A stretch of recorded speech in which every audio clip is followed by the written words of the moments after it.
Esta historia ocurrió en San Roque, Irapuato, Guanajuato, cuando tenía alrededor de 11 años. Mi familia y yo nos habíamos mudado a Irapuato, a un fraccionamiento nuevo llamado Rinconada de los Fresnos. Este lugar era un circuito cerrado que apenas se estaba dando a conocer. Estaba ubicado a la orilla de la carretera que llevaba a San Roque, y en aquel entonces, más allá del fraccionamiento, no había más casas, solo tierras áridas, ramas secas y un gran panteón. Fue en este lugar donde experimentamos la existencia real de las brujas. Pero no solo las vimos, también recurrimos a métodos tradicionales para protegernos de ellas. Era una noche de octubre, aproximadamente las 8:07 p.m., cuando de repente una vecina comenzó a gritar desesperada. Corría por las calles diciendo que metieran a todos los niños, pues las brujas estaban cerca. Al principio, no entendíamos qué sucedía. Nunca habíamos vivido algo similar. Pero en ese mismo instante, mi mamá salió de la casa apresurada y aterrada para abrazar a mi hermano pequeño, que tenía alrededor de 4 años. No pasó mucho tiempo antes de que aparecieran. En el cielo, vimos 3 esferas de fuego brillando intensamente en un tono rojizo. Se movían en perfecta sincronía, formando un triángulo. Era una escena impactante y aterradora a la vez. Lo más inquietante fue que pasaron muy bajo sobre las casas, lo que nos permitió distinguir en su interior la silueta de figuras humanoides. Las brujas, según nos contaron, se dirigían al panteón para realizar sus rituales antes de partir hacia San Roque. La misma vecina que había alertado a todos sobre la presencia de las brujas se acercó a mi madre y le aconsejó un método de protección. Como mi hermano era pequeño, debíamos colocar un clavo sobre la puerta de su recámara y colgar unas tijeras abiertas en forma de cruz, sujetas por un solo anillo.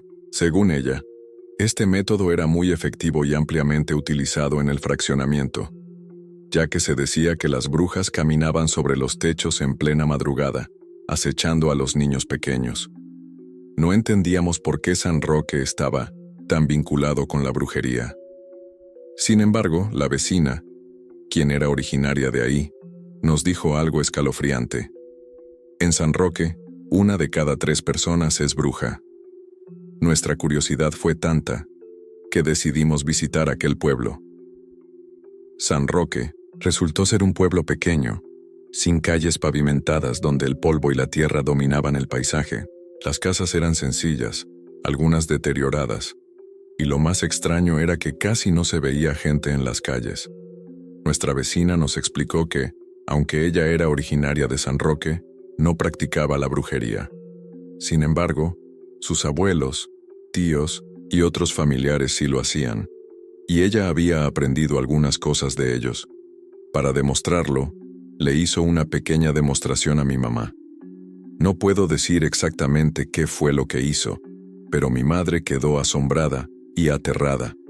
Desde 1900, en ese momento, nuestra percepción sobre las brujas cambió por completo. Poco después decidimos regresar a nuestro estado de origen. Antes de irnos, la vecina nos dijo que su familia también se marcharía del fraccionamiento. Aunque siempre nos trataron bien, otros habitantes del lugar los rechazaban por ser de San Roque y los vinculaban con la brujería. Aún así, su familia y sus hijos siempre fueron amables con nosotros. Esta historia es 100% real, y si alguna vez visitas San Roque, te darás cuenta de que sigue siendo un lugar lleno de misterio, donde muchos aseguran que las brujas aún habitan.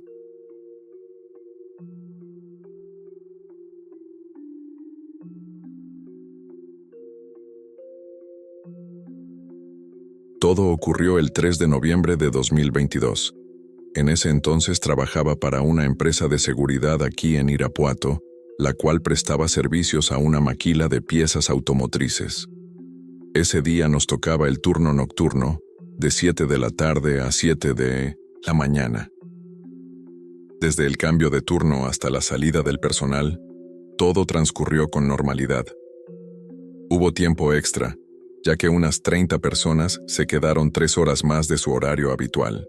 A las 3 de la mañana se les dio salida, y terminamos alrededor de las 3:20. Después, Comenzamos con nuestra rutina habitual. Entrar a la planta para apagar las luces, revisar que las máquinas estuvieran apagadas, cerrar todas las puertas y finalmente activar las alarmas. Todo se hizo sin novedad y en aparente calma. Entonces nos dirigimos a la caseta para resguardarnos del frío intenso de esa noche. Estábamos charlando, y de repente, mi atención se fijó en el exterior, que estaba completamente oscuro. Sin embargo, pude ver sombras blancas, humanoides por así decirlo, como si fueran reflejos de personas que caminaban por fuera de la caseta. Se veían con claridad. Comenté esto a mis compañeros y decidimos salir a investigar, pero para nuestra sorpresa, no había nada. Todo estaba en oscuridad y silencio. Ya acostumbrados a fenómenos como este, no le dimos mucha importancia.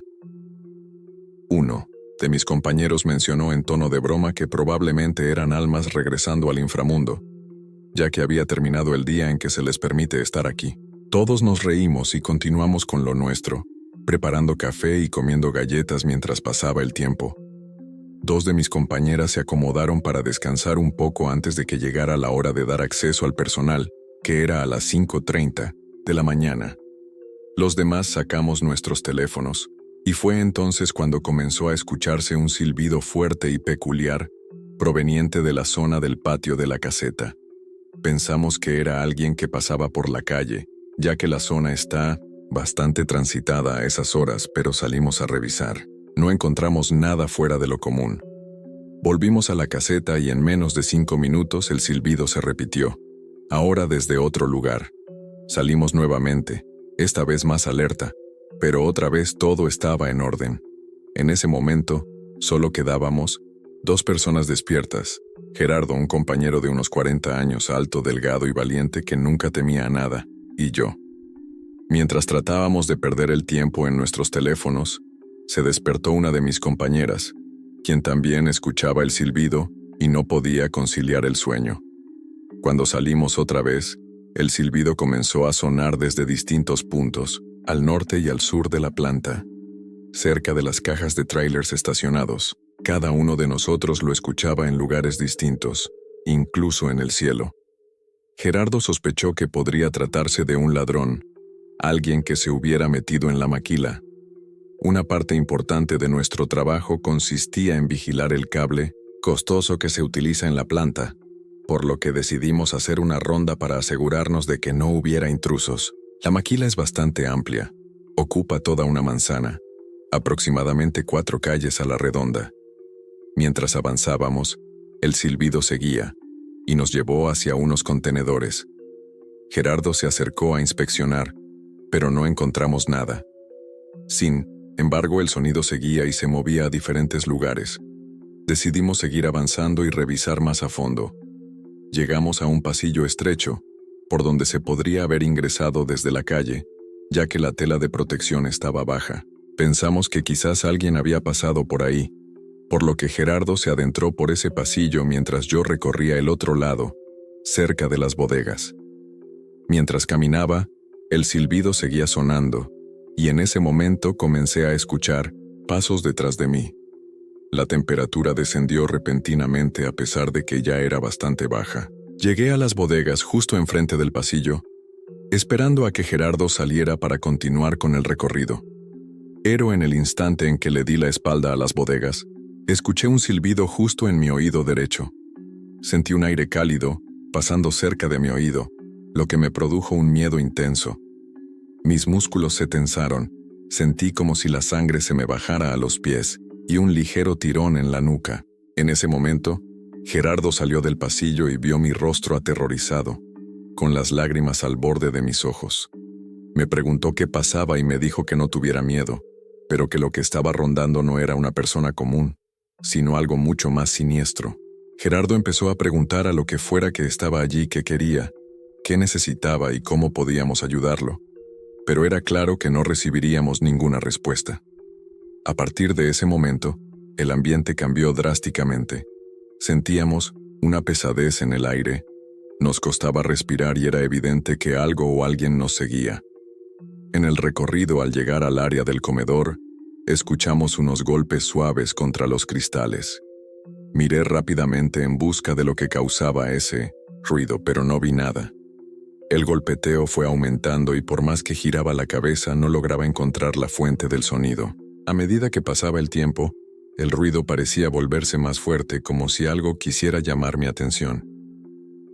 Finalmente, logré identificar que el golpeteo provenía de la cocina, justo en un estante alto de más de 2 metros.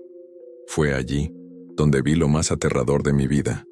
Una figura extremadamente delgada y negra, tipo sombra, con la cara pegada al cristal. Sus ojos eran completamente blancos y su expresión era de burla, como si estuviera sonriendo con malicia. Me quedé petrificada por el miedo, pero Gerardo me jaló hacia él. Eso me sacó del shock y le supliqué que nos fuéramos, pero él no respondía. Seguía mirando hacia donde estaba la figura, ignorando mis llamadas. En ese instante, el ruido del golpeteo se hacía más fuerte y sentía una mirada fija en mi cabeza y espalda. A pesar de mis esfuerzos, no podía moverlo. Gerardo seguía avanzando, y la sensación de maldad aumentaba. En algún momento logré jalarlo y gritar a mis compañeras para que vinieran por nosotros. Nos esforzamos por alejarlo de allí, pero Gerardo estaba pálido, casi amarillo, y comenzó a temblar como si fuera a convulsionar. Su cuerpo sudaba profusamente, y decía que algo lo llamaba, que necesitaba entrar. Mis compañeras le ofrecieron una silla para que se sentara, y cuando fui a buscar agua para ayudarlo, me di cuenta de que ya no estaba. Se había escapado, insistiendo en que debía ir con algo. Fuimos tras él y lo encontramos, pero seguía diciendo que tenía que ir. Una de las chicas empezó a rezar por miedo, y en ese momento Gerardo comenzó a vomitar un líquido amarillo, viscoso, con un olor fétido, como a animal muerto.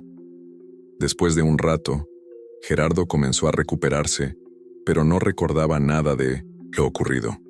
Parecía como si no hubiera pasado por esa experiencia tan aterradora. Al final del turno, todos nos fuimos a casa, aunque no pude dormir ni un solo momento, preguntándome qué habíamos vivido. Por su parte, Gerardo también tuvo problemas para dormir, vomitó y sintió fiebre y frío. Le contó lo sucedido a su esposa, quien llevó a una señora para hacerle una limpia. La mujer le dijo que habíamos tenido mucha suerte, porque lo que vimos esa noche era el diablo. A pesar de todo, regresamos a la planta esa misma noche, con el alma en vilo. A partir de entonces, Gerardo comenzó a investigar más sobre ese ente, buscando respuestas sin encontrar ninguna. Lo único que sabemos es que sigue ahí, en lo profundo de la planta, esperando.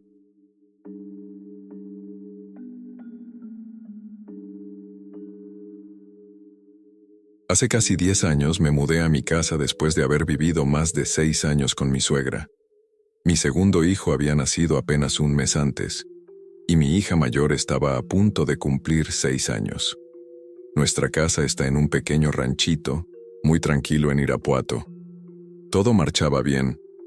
Mi hija estaba por entrar a la escuela, mi bebé gozaba de buena salud, y mi esposo tenía un trabajo estable que le permitía pasar el día en casa, ya que trabajaba de 6 de la tarde a 3 o 4 de la madrugada. La casa es pequeña, con solo 2 habitaciones, sala, cocina y baño. Mi hija estaba emocionada porque, por primera vez, tendría su propio cuarto después de haber compartido un pequeño espacio en casa de mi suegra. Al principio, todo transcurrió con normalidad, hasta que una noche, un mes después de habernos mudado, alguien tocó la puerta a las 2 de la madrugada. Me asomé por la ventana de la sala que da a la calle, pero no vi a nadie. Como en ese entonces no teníamos mascotas, pensé que quizá estaba soñando y no le di mayor importancia. Sin embargo, lo peor estaba por comenzar. Esa misma semana, una noche como cualquier otra, mandé a mi hija a dormir. Apenas habían pasado 5 minutos cuando comenzó a gritar desesperada. Dejé a mi bebé en su cuna y corrí a ver qué pasaba. Pensé que había visto una araña, ya que le tiene miedo a los insectos, pero lo que me dijo me dejó helada. Una sombra, la figura de un hombre, había intentado agarrarla. Me dijo que ella pataleó y manoteó para evitarlo. El terror en sus ojos me hizo saber que no mentía. La abracé y la llevé conmigo a mi cama. La verdad, el ambiente en su cuarto se sentía extraño, pesado. Días después, ocurrió lo mismo. Mi hija fue a dormir como de costumbre, pero poco después volvió a gritar. Esta vez la sombra no la tocó, pero escuchó una risa aterradora, una mezcla entre la risa de un hombre y una mujer. Me asusté y la volví a llevar a dormir conmigo. Sin embargo, 3 personas en la misma cama en pleno calor era incómodo. Noté que todo ocurría únicamente en su cuarto. Un día, ella me pidió que pusiera la cuna del bebé ahí, y así lo hicimos. Por un tiempo, todo pareció calmarse, hasta que ocurrió otro incidente. Mientras mi hija se bañaba, llenó un bote con agua porque no le gustaba usar la regadera. De repente, en la superficie del agua, vio reflejada a una señora que se rió de ella. El susto fue tal que salió corriendo hasta la sala, donde yo estaba con el bebé. En ese momento, supe que esto estaba yendo demasiado lejos. Mi mamá, quien siempre ha estado interesada en el mundo del terror, me ha dicho que no hay que creer en estas cosas, pero tampoco dudar de ellas. Fue ella quien me ayudó a limpiar la casa. Hizo una oración que nunca antes había escuchado y curó a mi hija de espanto. Me dio fuerzas para enfrentar lo que fuera que había entrado a nuestra casa y me advirtió algo que nunca olvidaré. Si te tocan la puerta o la ventana después de la medianoche, no salgas ni te asomes. Puede que sin querer estés dejando entrar algo malo. Desde entonces, he tenido otras experiencias, al igual que mi mamá. Pero esas son historias que contaré en otra ocasión.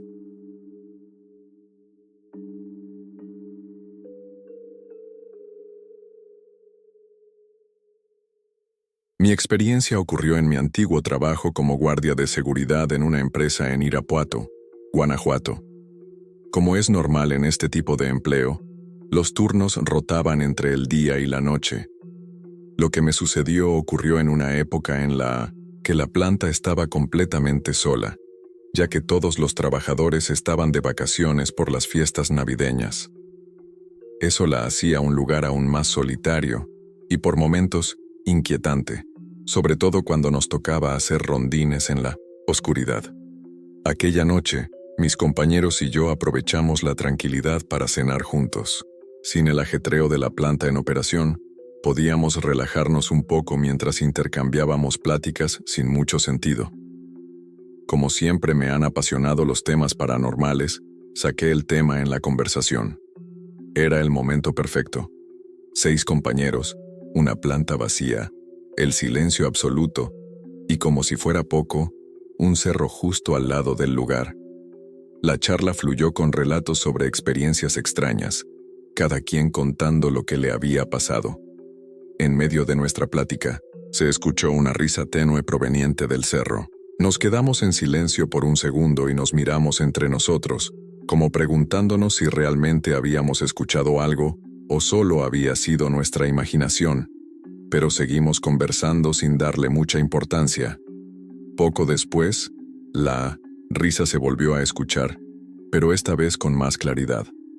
Fue en ese momento que les dije: «Cállense, escuchemos».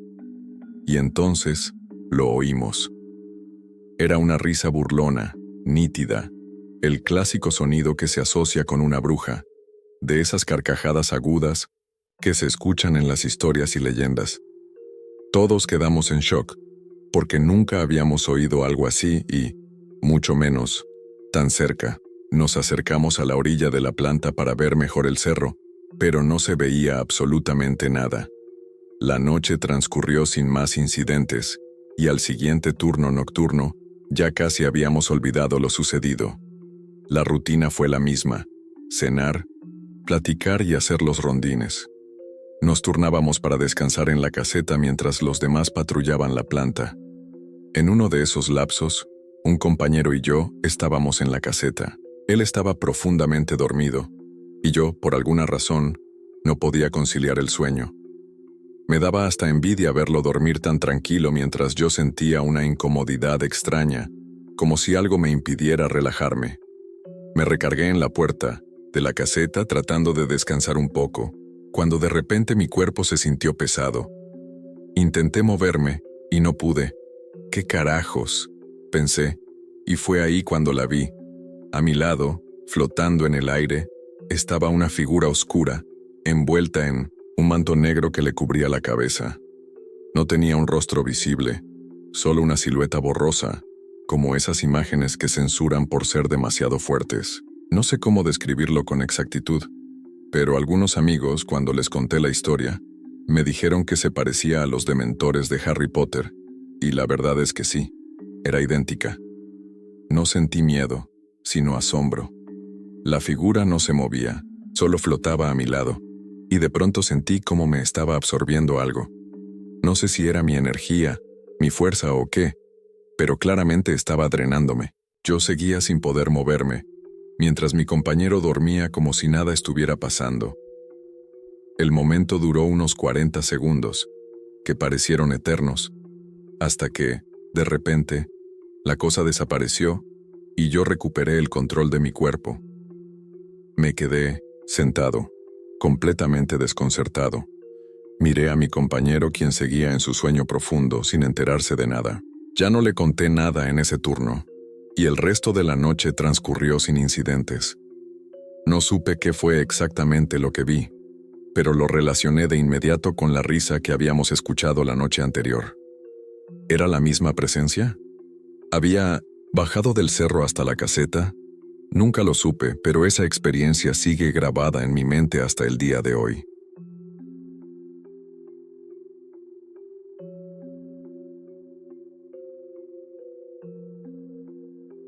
Tentar a la vida es arriesgado, pero tentar a la muerte es mucho más. La siguiente historia tiene lugar en la ciudad de Irapuato, en el estado de Guanajuato. Carlos, un joven estudiante universitario, estaba disfrutando de una fiesta en una casa por los jardines de Irapuato. Carlos y sus amigos platicaban sobre los misterios y leyendas que rodean la capital fresera. Su amigo Javier, apasionado por este tipo de relatos, comenzó a contar cómo siempre sentía cosas extrañas cuando paseaba por el centro histórico de la ciudad. Les juro que, al pasar por el hospitalito a las 12 de la noche, se siente un aire frío que recorre tu cuerpo, te eriza la piel, dijo Javier. Carlota, quien se burlaba de estos relatos, lo cuestionó. He pasado por ahí incluso en la madrugada y nunca he sentido nada. Es puro alboroto, dijo entre risas. Pero Javier la miró fijamente, retándola con la mirada. Bueno, recordemos que en esa zona hay túneles de la época de las persecuciones. No sabemos qué historias se esconden allí, respondió Javier. Carlos, que disfrutaba de estos temas, no por creer en ellos, sino porque le daba la oportunidad de contradecir a sus amigos, sentía una especie de superioridad sobre ellos. Así transcurrió la noche hasta que, después de algunas cervezas, se despidieron y se fueron en el coche de Javier, junto con Carlota y una amiga llamada Sofía. Los tres jóvenes decidieron cruzar el centro de la ciudad. Al llegar a la avenida Guerrero, Javier detuvo el coche frente al templo de San Francisco, que se encuentra sobre Guerrero antes de llegar a Allende. Carlota, con su actitud escéptica e imparable, no pudo resistirse y decidió bajar del auto. Era tan tarde que la calle estaba prácticamente vacía. Aquí me bajo, Javier. Aprovecho y me confieso en el templo, dijo Carlota, mientras se bajaba. Al estar frente al templo, Carlota se quedó completamente inmóvil. Lo único que se escuchaba era el viento, y bajo la enorme puerta de madera apareció una extraña luz amarilla que la dejó paralizada. De repente, escuchó un susurro que la hipnotizó por completo. Aunque intentó moverse, su cuerpo no respondió. Cuando intentó regresar al auto, las voces se multiplicaron y se hicieron más intensas. Javier, preocupado, abrió rápidamente la puerta del templo y le gritó a Carlota: «¡Súbete ya, vámonos!». Mientras arrancaba el auto, avanzó lentamente buscando asustarla y hacerle pensar que la dejarían allí. Pero al voltear hacia atrás, vieron cómo Carlota cruzaba lentamente la puerta del templo, como si no escuchara nada más que las voces que la llamaban. Esas voces se transformaron en gritos de ira y desesperación, resonando con fuerza. Javier y Sofía intentaron salir del coche para ir por ella, pero al intentarlo, un golpe fuerte rompió el parabrisas. Sofía gritó, aterrada, perdiendo su voz en el proceso. Sin saber qué ocurría, Javier, aterrorizado, pisó el acelerador a fondo y, desorientado, chocó contra un poste. Todo se sumió en la oscuridad. Los reportes al 911 indicaron que un vehículo había impactado contra un poste en prolongación. Guerrero. Javier, noqueado en el auto, estaba tirado sobre la calle, mientras Carlota yacía a unos metros, con la cara mirando hacia el templo y su rostro cubierto de sangre. La policía atribuyó el incidente al consumo de alcohol, pero Carlota nunca más fue vista. Dicen los habitantes de la ciudad que, aún en la madrugada, se escuchan extraños ruidos dentro del templo. Muchos aseguran que son misas a las que asisten almas del más allá, buscando redención. Actualmente tengo 40 años, pero en mi juventud trabajé durante 2 años en un pequeño circo. No éramos muchos. De hecho, cada uno de nosotros hacía doble función. Yo era malabarista, pero también me desempeñaba como payaso. Todos teníamos que hacer más de un trabajo, excepto uno: el fenómeno. Este muchacho era muy joven, de estatura baja, tal vez 1.49 metros, lo que lo hacía un verdadero fenómeno de circo. Su habilidad era que sus rodillas estaban dobladas de una manera inusual. Hacía contorsiones y en su número espantaba al público caminando de una forma aterradora. Se acercaba rápidamente a las personas dando pequeños pasos, mientras emitía un horrible bramido al final de su show. Fuera de su personaje, era una persona increíblemente buena, un excelente amigo y muy confiable. Además, era extremadamente fuerte emocionalmente. Todos los que trabajábamos en el circo sabíamos que su vida no sería larga, que su corazón se detendría algún día. Duré 1 año conociéndolo, hasta que un día, lamentablemente, no pudo más y falleció. Nosotros éramos su única familia, así que nos encargamos de todo, desde su funeral hasta los trámites correspondientes. Pasaron varias semanas después de su muerte, y lo extrañábamos mucho, especialmente en las noches, cuando todos ya estábamos durmiendo. Fue entonces cuando llegamos a un pueblo cerca de Irapuato, Guanajuato. Nos establecimos en un campo grande, donde no había nada más que nuestros campers. Al llegar, acomodamos todo, y esa semana realizamos nuestros espectáculos sin ningún problema. Todo marchaba bien, hasta que una noche después de terminar el show, todo el circo cambió. Al menos eso es lo que sentimos varios de nosotros. El ambiente se sentía más oscuro, más frío. Yo compartía mi camper con Saúl, el fenómeno, y fue en una de esas noches cuando comenzó a aparecerse. Recuerdo perfectamente que me acosté después de cenar, apagué todo y me dormí.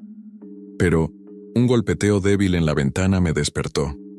Pensé que quizás era el viento, así que traté de ignorarlo. Sin embargo, cuando cerré los ojos, los golpes se volvieron más fuertes. Al abrir los ojos y mirar hacia la ventana, vi la silueta de una persona asomándose. Supuse que era alguien del pueblo que necesitaba ayuda, así que, sin despegar la mirada de la silueta, me levanté y abrí la puerta. En cuanto abrí la puerta me llegó un aire muy frío. Miré hacia la ventana, pero la persona que había visto ya había desaparecido. No me pareció raro, quizá porque acababa de despertar y no pensaba con claridad. Así que cerré la puerta, pero cuando miré hacia la ventana nuevamente, allí estaba esa silueta tocando la ventana con su dedo índice. Abrí rápidamente la puerta y me asomé, pero frente a la ventana no había nadie. Era imposible que una persona se hubiera escondido en milésimas de segundo. Esa noche no pude dormir en mi camper, así que fui con una de las bailarinas a pasar la noche. La segunda noche fue quizás una de las peores. Después del show, me fui a mi camper. Estuve haciendo algunas cosas, y hasta la 1 de la mañana, apagué todo y me recosté. Poco a poco comencé a quedarme dormido, pero los pasos de alguien me despertaron. No abrí los ojos por completo, solo los entreabrí para ver quién estaba adentro. Vi que no era ninguno de mis compañeros ni ninguna persona del pueblo. Al fondo del camper se dibujaba la silueta de un hombre pequeño, con las piernas dobladas justo como nuestro compañero Saúl. Estaba caminando lentamente hacia mí. Me asusté cuando ya estaba a mitad de camino, y cuando llegó a la cama, Saúl comenzó a levantar su mano y la acercó a mi pie, que estaba fuera de la cobija. Pude sentir su mano, fría, helada. Lo único que hice fue cerrar los ojos fuertemente, meter mi pie dentro de la cobija y taparme completamente, como si eso fuera a salvarme. Cuando finalmente tuve el valor de mirar, al despertarme, noté que ya no estaba. A la mañana siguiente, les conté a todos lo que había presenciado. Algunos compañeros me creyeron, pero otros no. Sin embargo, conforme pasaron los días, poco a poco comenzaron a ver a Saúl. Era inconfundible, esa silueta y esa forma de las piernas. Era aterrador tener al fantasma de un compañero rondando nuestros dormitorios. La noche más horrenda que viví fue la penúltima noche que estuvimos en ese pueblo. Al terminar el show, despedí rápidamente a la gente. El circo se quedó vacío y vi cómo mis compañeros comenzaban a irse a dormir. Yo no quería ver a Saúl en el dormitorio, así que decidí quedarme un rato más en el circo, sentado en la primera fila. El último compañero apagó las luces y me quedé en completa oscuridad, mirando el centro donde hacíamos el show.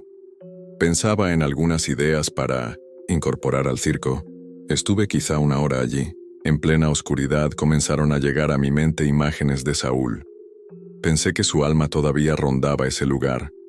A medida que esos pensamientos invadían mi mente, el circo empezó a volverse más frío, gélido. Cuando intenté levantarme, de mi asiento al fondo escuché la risa de Saúl. Esa risa que hacía cuando se acercaba al público. Al mirar hacia allá, pude verlo. La silueta de ese ser que venía hacia mí, caminando lentamente. Comencé a gritarle, preguntándole qué quería, por qué estaba allí. Pero esa figura se detuvo en medio del circo sin decir una sola palabra. Tal vez ni siquiera me escuchaba. De repente comenzó a agitar sus pies de una manera aterradora. Eso, cuando estaba vivo, significaba que iba a acercarse de esa forma espantosa al público. Y lo hizo. Desde el centro del circo, comenzó a moverse de forma extraña, doblando todo su cuerpo, pero en cada paso que daba, hacía que su cabeza tocara el suelo, como un resorte. Cuando estaba a punto de llegar a mí, me levanté rápidamente y empecé a gritarle a mis compañeros que me ayudaran mientras corría entre las bancas. Me caí varias veces, y al mirar hacia atrás, pude ver a Saúl siguiéndome de esa forma aterradora. Mis compañeros, al parecer, me escucharon y llegaron todos. Les dije que Saúl estaba allí, pero obviamente no estaba. El espectro ya había desaparecido. Esa última noche, no pude dormir. La escena fue tan aterradora que en el último show, ya no pude presentarlo. Después de que nos fuimos de ese pueblo, jamás nos volvió a pasar algo similar. Quizás fue la zona donde estábamos, donde Saúl no se sentía cómodo. O tal vez, él se quedó allí, en ese campo, haciendo su último show.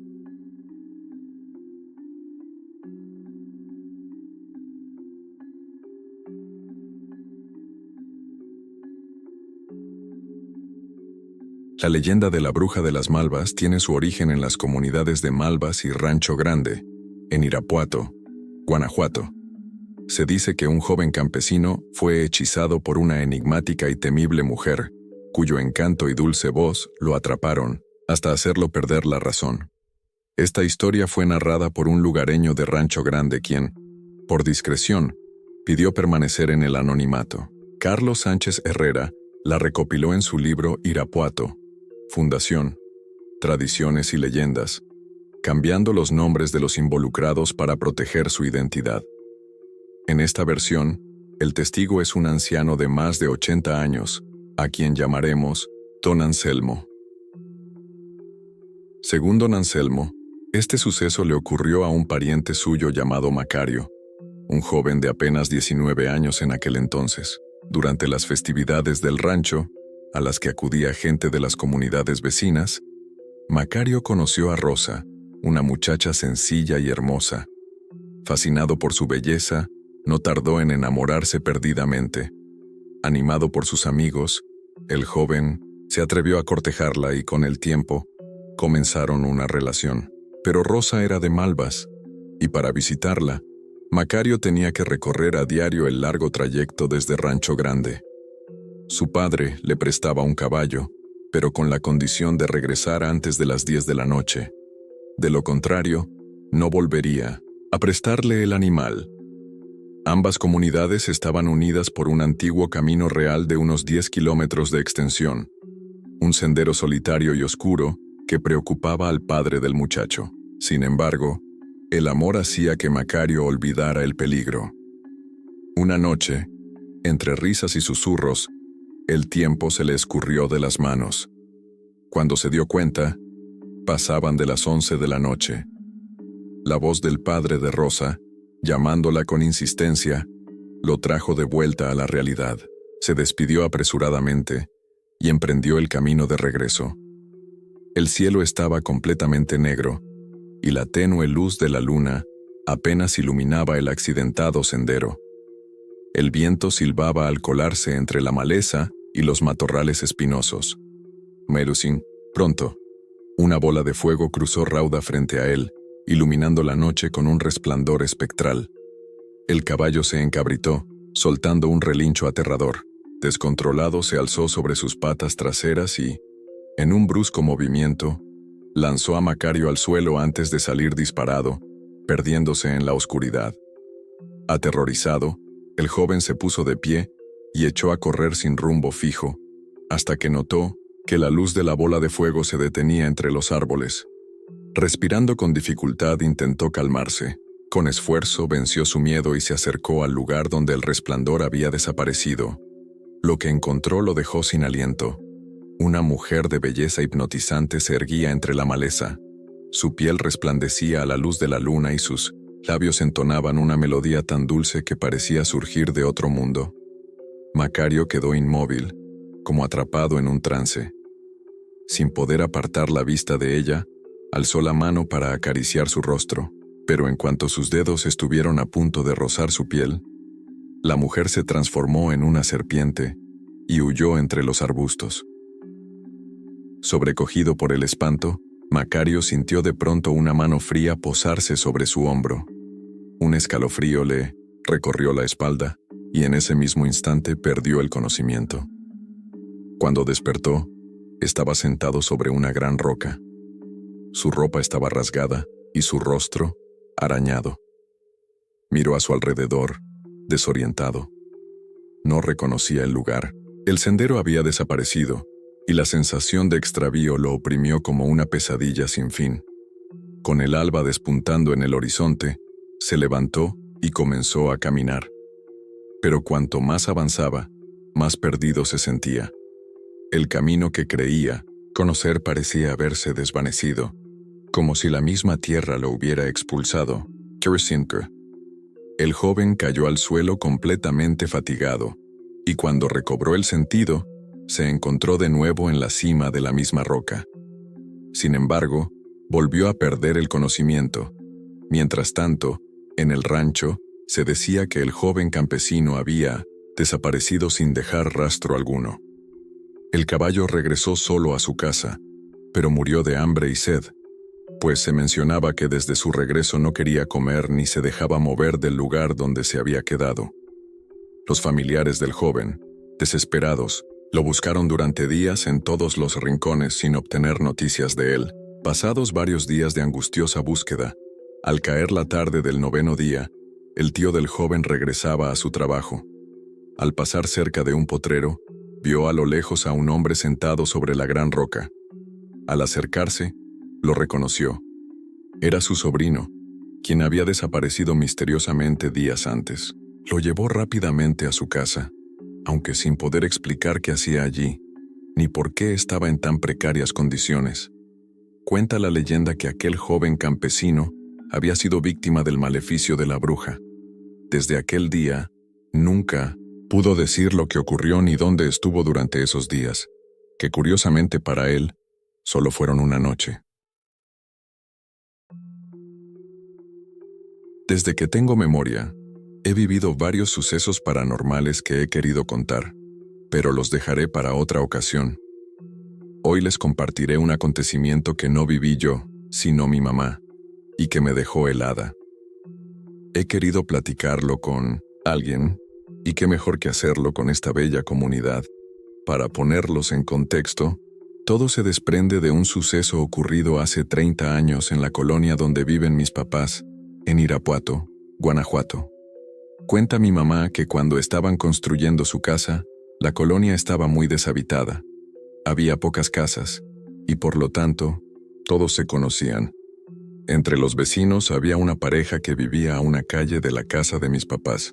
Siempre salían juntos a todos lados, y como no podían tener hijos, adoptaron a un niño pequeño. Con el tiempo, la gente comenzó a notar que la mujer salía sola, lo cual era extraño porque siempre iba acompañada de su esposo. Un día, mientras caminaba por la calle, un señor se atrevió a preguntarle por su esposo, ya que hacía mucho que no lo veía.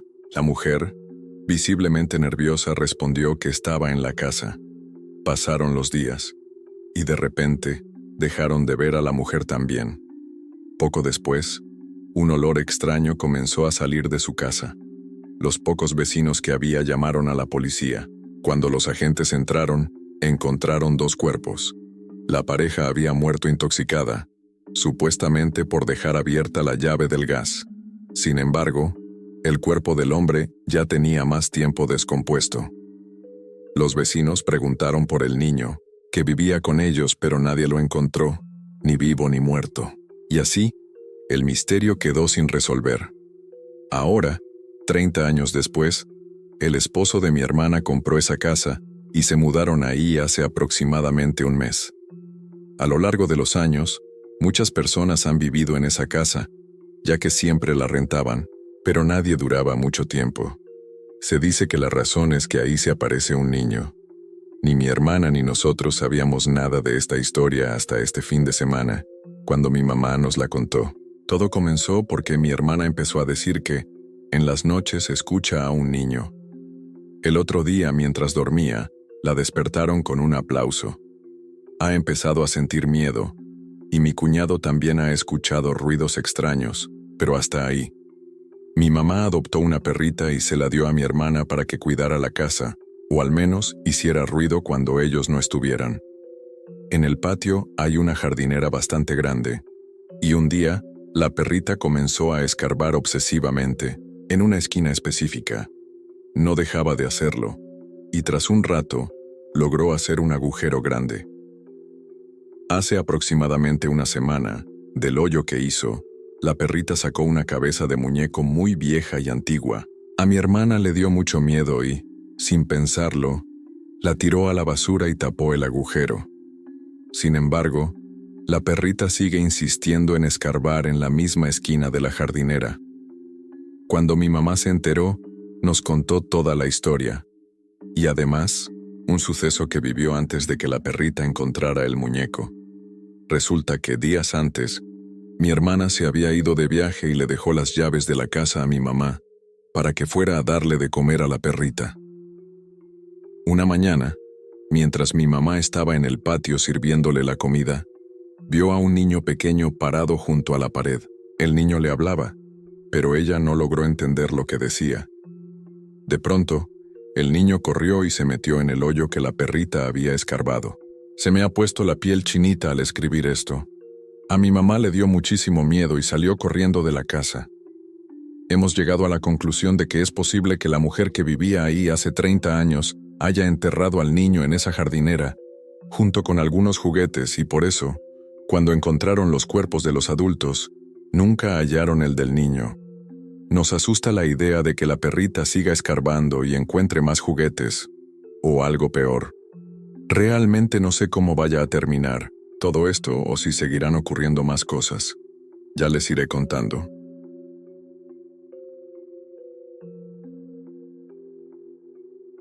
Durante mi adolescencia y parte de mi adultez, he vivido cosas que no puedo explicar fácilmente. Sin embargo, hay un recuerdo que, hasta la fecha, me sigue dando miedo. Ocurrió en casa de una tía hace aproximadamente 20 años. Soy de León, Guanajuato, pero la mayor parte de mi familia vive en Irapuato. Cuando era niña, solíamos visitarlos con frecuencia, y para no regresar por carretera tan tarde, nos quedábamos a dormir en casa de mi tía. Aquella noche en particular, habíamos tenido una fiesta familiar. Creo que fue una graduación o algo similar. Me tocó dormir con una sobrina, unos 4 años menor que yo. En ese entonces, yo tenía unos 11 años. Nos acomodamos en el cuarto de mi tío, quien había fallecido recientemente tras pasar mucho tiempo postrado en cama. Su habitación estaba en el segundo piso, justo frente a las escaleras que bajaban al primer piso. A mitad de la madrugada, desperté al escuchar pasos que subían lentamente por las escaleras. La puerta estaba apenas entornada, y a través del marco iluminado por la luz del pasillo, vi cómo se abría muy despacio. Entonces entró un niño. Todavía estaba adormilada, y la tenue luz no me permitía ver con claridad su rostro. Sin embargo, noté que llevaba ropa de otra época. Un short de vestir con tirantes, una camisa y el cabello cortado tipo honguito. Lo más inquietante fue que sostenía algo contra su pecho con el brazo izquierdo. Mi mente me dice que parecía un pequeño bulto, quizá una figura de algún santo o algo similar, pero lo que realmente me heló la sangre fue lo que hizo después. Apenas entró por completo en la habitación, levantó su mano derecha y comenzó a hacer un gesto, en su oreja, como cuando alguien te señala que estás loco. Sentí un escalofrío recorriéndome el cuerpo. El niño caminó lentamente por el espacio entre la cama y el closet. En la otra pared había una puerta cubierta con una cortina que daba a otra habitación, y fue justo ahí donde desapareció en la oscuridad. Aterrada, me tapé la cabeza con las cobijas y traté de despertar a mi sobrina, pero ella no reaccionaba. No recuerdo en qué momento me quedé dormida. Lo más inquietante es que no fui la única que lo ha visto. La mayor parte de mi familia ha escuchado sus risas o ha sentido su presencia. De hecho, quienes viven en esa casa ya están acostumbrados a verlo, aunque solo aparece en ciertas temporadas. Yo, por mi parte, he regresado un par de veces, pero jamás he vuelto a dormir ahí.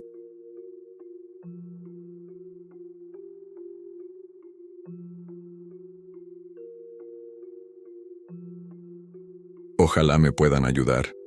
Últimamente he estado en un debate interno debido a las cosas que me han pasado y quiero resolver una duda. ¿Escuchar historias de terror o ver películas del género puede abrir portales o atraer espíritus? Les pregunto, esto porque lo que he vivido ha sido muy fuerte, y aunque antes no lo notaba, al parecer tengo un don que ahora ha comenzado a afectarme.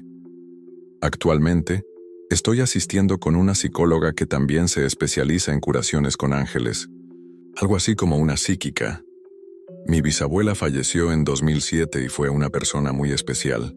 Nos cuidaba mientras mi mamá trabajaba, y aunque era una mujer buena, tenía una sensibilidad especial para percibir cosas que los demás no notaban. La familia de mi mamá, compuesta por mi bisabuela, mi abuela y sus hijos, nunca tuvo casa propia, y siempre rentaban. En cada lugar donde vivían, mi bisabuela presentía cosas que luego terminaban ocurriendo. Recuerdo particularmente la última casa en la que vivieron en Irapuato, Guanajuato, en la calle Río Nazas. Ahí fue donde falleció. Cuando llegaron a vivir a ese lugar, ella dijo, «En la cocina hay alguien, no sale de ahí». Nadie le creyó, a pesar de las historias que nos había contado antes.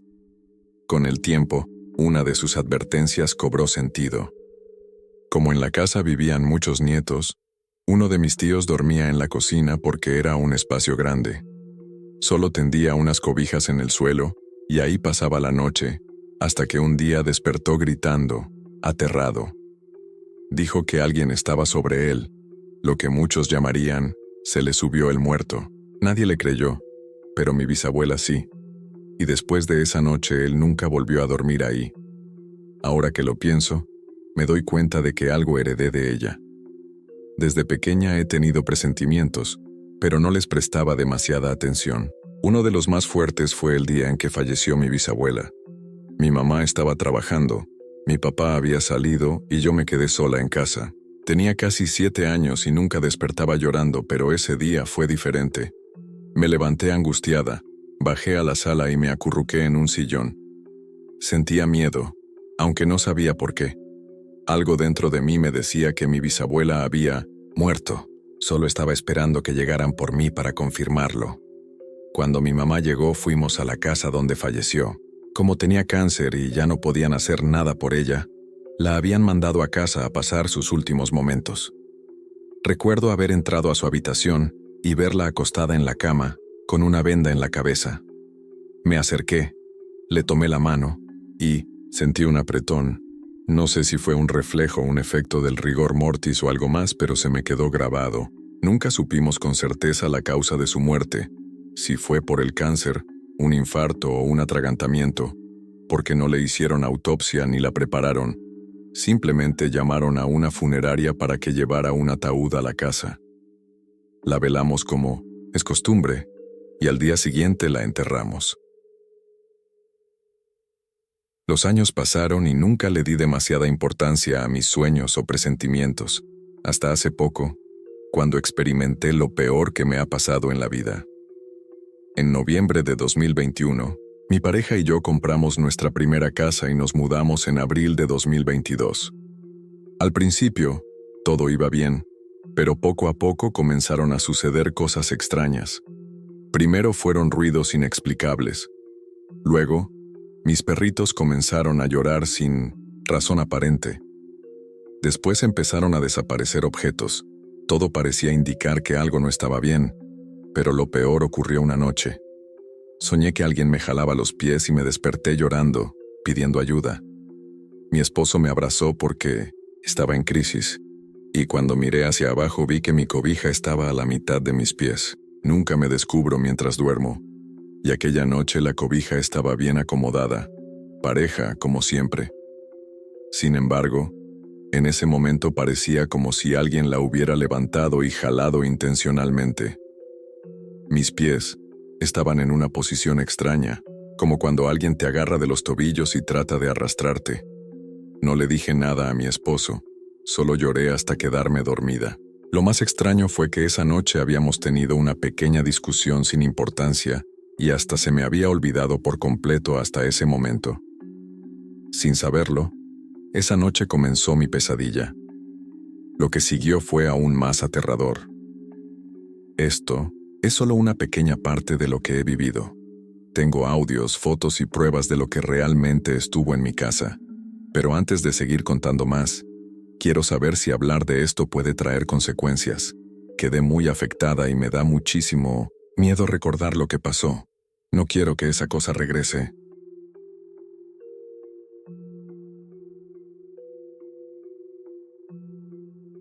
El Panteón Municipal de Irapuato, en el estado de Guanajuato, México, resguarda entre sus pasillos los sepulcros de personas que, con el paso del tiempo, se han convertido en figuras legendarias.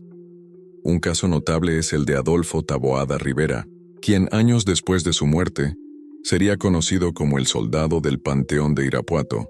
Se dice que su espíritu deambula por el cementerio durante la madrugada, vestido con su uniforme militar, y que ha sido reconocido por conceder milagros a quienes, con fe, se acercan a su tumba para pedir su intercesión. Sin embargo, la tumba del soldado no es la única que atrae a fieles y curiosos. En este mismo panteón, otra historia ha trascendido generaciones. La leyenda de Blanquita, una niña que falleció a temprana edad a causa de la leucemia y que, hasta el día de hoy, muchos aseguran haber visto caminar entre las tumbas. Se cree que, si se le pide con fervor ayuda en temas de salud, ella escucha y concede milagros. Con el tiempo, su historia se ha convertido en una de las más emblemáticas de Irapuato. Blanca Córdoba Razo falleció el 21 de septiembre de 1982, debido a la grave enfermedad que padecía. Sus restos fueron sepultados en el Panteón Municipal, y se pensó que ahí terminaba su corta historia. Sin embargo, poco después de su entierro, visitantes y trabajadores del cementerio comenzaron a notar algo inusual. Una niña aparecía al atardecer, corriendo entre las lápidas y perdiéndose en los pasillos del camposanto. En un principio, muchos creyeron que era una menor que acompañaba a su familia a visitar una tumba, pero el desconcierto creció cuando, inexplicablemente, la niña desaparecía al llegar a los muros perimetrales.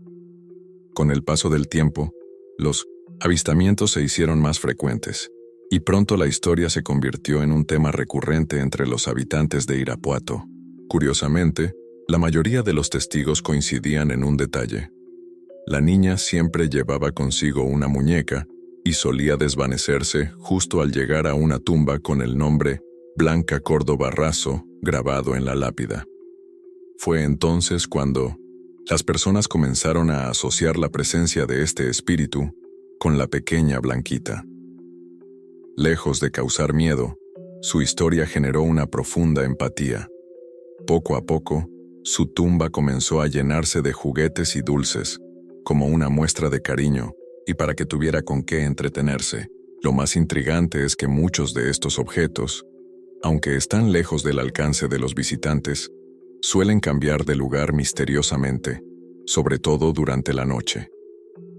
Con los años, la leyenda de Blanquita se convirtió en una de las más queridas del panteón, pero cobró aún más fuerza cuando su hermano menor, aún con vida, fue diagnosticado con el mismo padecimiento que la llevó a la tumba: leucemia. El pronóstico no era alentador, y los médicos aseguraban que nada podría salvarlo, salvo un milagro. Sin embargo, contra todo pronóstico, el pequeño comenzó a recuperarse. Su estado de salud mejoró de manera inesperada, desafiando las expectativas médicas. Sus padres, asombrados y agradecidos, llevaron a su hijo nuevamente al hospital para una revisión, y allí recibieron la noticia que jamás imaginaron. La enfermedad había desaparecido por completo. El milagro que tanto habían anhelado se había hecho realidad. Fue entonces cuando nació la creencia en Blanquita como una intercesora divina, un ángel que, desde el más allá, había intercedido ante Dios para salvar a su hermano. La noticia de su milagro se propagó rápidamente, atrayendo a cientos de personas con enfermedades graves o con familiares en situaciones similares. Desde entonces, su tumba se ha convertido en un lugar de peregrinación para quienes buscan sanación y consuelo.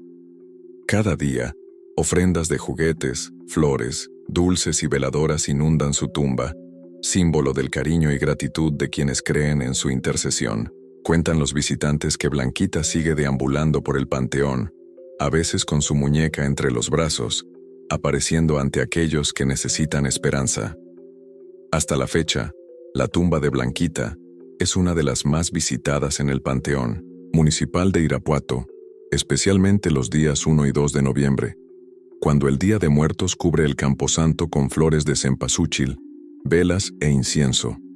Para muchos, Blanquita no es solo un espíritu errante, sino un alma generosa que ha sido capaz de salvar vidas y aliviar el sufrimiento de los enfermos, convirtiéndose en un símbolo de fe y devoción en el corazón de Irapuato.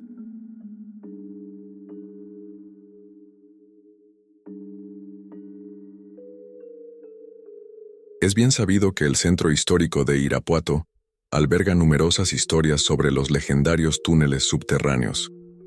Mientras algunos afirman que no existen, otros aseguran que están envueltos en relatos de apariciones, espíritus y seres de ultratumba. Investigadores sostienen que los templos católicos más antiguos, así como varias propiedades privadas, estarían conectados a través de estos pasadizos secretos, los cuales han permanecido ocultos por generaciones. Durante la Revolución Mexicana y la Guerra Cristera, estos túneles habrían servido como rutas de contrabando de armas, escondites para sacerdotes o incluso como lugares de tortura. También se dice que fueron utilizados por antiguos masones para sus reuniones clandestinas. Lamentablemente, La mayoría de estos pasadizos han sido clausurados con el tiempo. Sin embargo, aún existen vestigios de algunos construidos en la década de 1930, cuando ciertas organizaciones religiosas se preparaban ante la posibilidad de un nuevo conflicto cristero. Raúl Quesada, un comerciante del centro de Irapuato, comparte su inquietante experiencia con estos túneles. Cuando era joven, su familia decidió renovar el piso de su casa, por lo que comenzaron a excavar. Durante los trabajos, uno de los albañiles golpeó accidentalmente una losa, revelando lo que parecía ser una entrada oculta. Intrigados, Raúl y el trabajador de su padre se ofrecieron a descender. Atándose una soga a la cintura y con una lámpara de aceite en mano, se aventuraron en el oscuro pasadizo. A medida que avanzaban, la atmósfera se volvía cada vez más opresiva. Caminaron por lo que parecieron 5, 10, 20 minutos sin encontrar un final. La penumbra era absoluta y el silencio resultaba inquietante, hasta que un sonido inesperado los detuvo. Un cántico religioso proveniente de algún punto desconocido del túnel. El aire comenzó a volverse denso. Respirar se tornó difícil y sus cuerpos quedaron paralizados por el terror. Desde la oscuridad, el eco de unos pasos resonó en dirección a ellos. Antes de que pudieran reaccionar, la única luz de su lámpara se extinguió de golpe, dejándolos sumidos en la total negrura. La única referencia visual que les quedaba era un débil destello en la entrada, por lo que, sin pensarlo 2 veces, corrieron hacia la salida, convencidos de que no estaban solos allí abajo. Al día siguiente, Raúl insistió a su padre en volver a explorar el túnel, pues se decía que muchos de estos pasadizos ocultaban tesoros enterrados. Sin embargo, su padre se negó rotundamente y ordenó sellar la entrada. Aquel acceso se encontraba justo al costado de la zapatería Destroyer, en el lugar donde en su momento estuvo el subterráneo conocido como El Medievo. Los túneles del centro histórico de Irapuato siguen envueltos en misterio. Tal vez algún día sus puertas se abran nuevamente y revelen los secretos que han permanecido ocultos en las profundidades de la ciudad.